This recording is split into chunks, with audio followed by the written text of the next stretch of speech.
de estar sentado en el banquillo de un equipo que se hundía hacia la segunda división a convertirse en el nuevo delantero del Real Madrid en cuestión de unos pocos meses. La historia de Carlos Espino es la típica trayectoria del niño prodigio que desde los 10 años tenía a todos los ojeadores de Europa peleándose por su firma. Es, en realidad, la historia de un chaval que pasó una década entera jugando en el equipo de su pueblo, al que de repente el cuerpo le cambió por completo y que tuvo que reinventarse desde cero para no quedarse por el camino. Nacido el 24 de julio de 2005 en Tabernes de la Valdigna, un pequeño municipio de la Comunidad Valenciana, Carlos creció literalmente pegado a la pelota. Desde las ventanas de su casa se podía ver directamente el campo de fútbol local, así que su infancia transcurrió entre el ruido de los balones y los partidos de la escuela de verano de la Unión Esportiva Taberne. Con apenas 6 años ya marcaba sus primeros goles federados y en su entorno todos coincidían en lo mismo. Tenía un olfato goleador nato y una seriedad absoluta para entender el juego. Sin embargo, cuando parecía que su desarrollo iba a ser lineal como el de cualquier otro chaval, llegó el año 2020 y la cuarentena lo cambió absolutamente todo.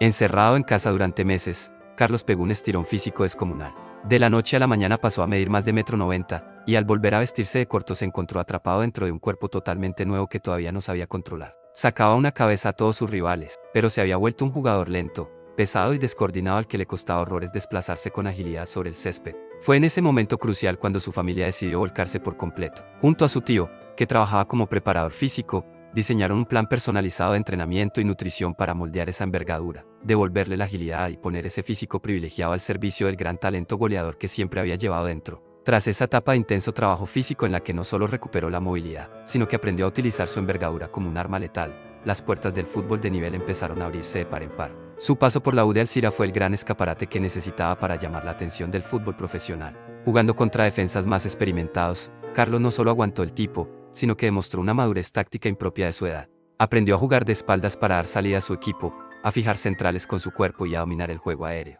manteniendo esa compostura fría dentro del área que distingue a los verdaderos rematadores. Fue allí donde el Levante U se dio cuenta de que no podía dejarlo escapar. El fichaje por el conjunto granota en el verano de 2022 supuso el salto definitivo en su carrera. Integrado en el equipo de División de Honor Juvenil, Espi comenzó a destrozar las estadísticas goleadoras de la categoría a base de dobles y triplete. Su progresión dentro de la cantera fue tan meteórica que pronto dio el salto al filial y no tardó en hacer su debut oficial con el primer equipo en segunda división. Aquellos primeros destellos en el fútbol profesional confirmaron que no se trataba de una moda pasajera, sino de un delantero centro moderno, capaz de combinar una presencia física imponente en el área con una capacidad de trabajo sin balón inagotable. Sin embargo, el salto definitivo a la máxima categoría exigía una dosis extra de paciencia y fortaleza mental.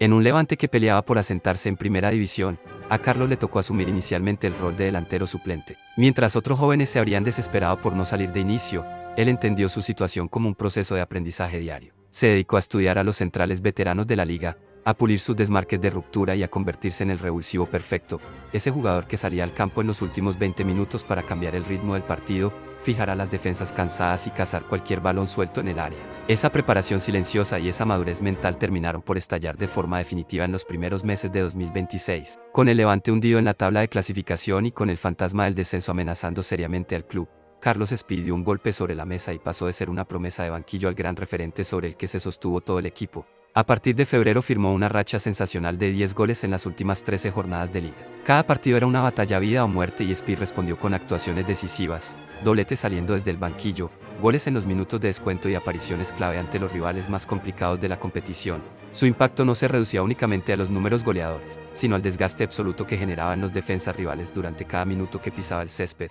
Se convirtió en el futbolista sub-23 más en forma de todo el campeonato, superando en métricas de rendimiento a las grandes promesas de la liga y llevándose el galardón a mejor jugador del mes por encima de nombres consagrados. Sus 11 tantos en el torneo doméstico no solo lo coronaron como el máximo realizador de su plantilla, sino que fueron el motor principal que certificó la salvación milagrosa del Levante en la máxima categoría. A nivel europeo, ningún delantero de su rango de edad presentaba un promedio goleador por 90 minutos tan demoledor como el suyo. Como era de esperar, una eclosión de semejante magnitud no pasó desapercibida para el mercado internacional. Al término de la temporada, los despachos del club comenzaron a recibir llamadas diarias desde la Premier League y la Serie, con ofertas formales que rondaban su cláusula de rescisión.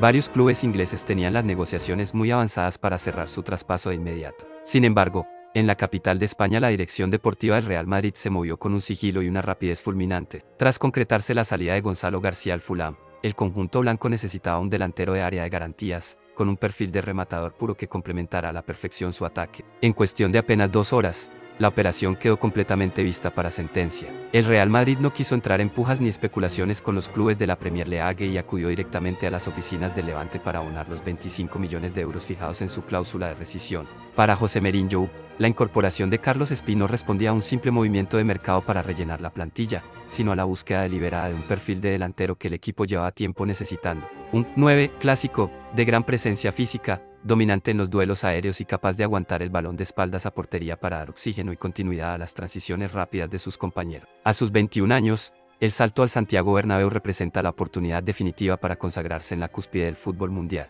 Su perfil no busca competir de forma directa por el mismo espacio que ocupan las grandes estrellas de desborde del equipo, sino ofrecer una alternativa táctica diferencial cuando los partidos se atascan contra defensas cerradas. Con una capacidad de trabajo defensivo que lo sitúa entre los delanteros con mejores métricas de presión alta e intensidad en las carreras de toda la competición, Espí llega al conjunto blanco combinando la humildad del chaval que trabajaba en solitario para dominar su propio cuerpo con la voracidad de un rematador de área insaciable. La historia de Carlos Espí es el reflejo de cómo la disciplina y la capacidad de resistencia pueden transformar la incertidumbre en una carrera meteórica hacia el éxito. De ser un chaval al que un estirón repentino le hizo dudar de sus propias capacidades, y de pasar meses esperando pacientemente su oportunidad en el banquillo de un equipo que rozaba el descenso, a vestir la camiseta del Real Madrid en un traspaso récord. Carlos Espí ha demostrado que el gol no solo es una cuestión de talento, sino de perseverancia. Su viaje hasta la elite apenas acaba de empezar, y el Santiago Bernabéu ya se prepara para presenciar los nuevos capítulos de una carrera que promete seguir.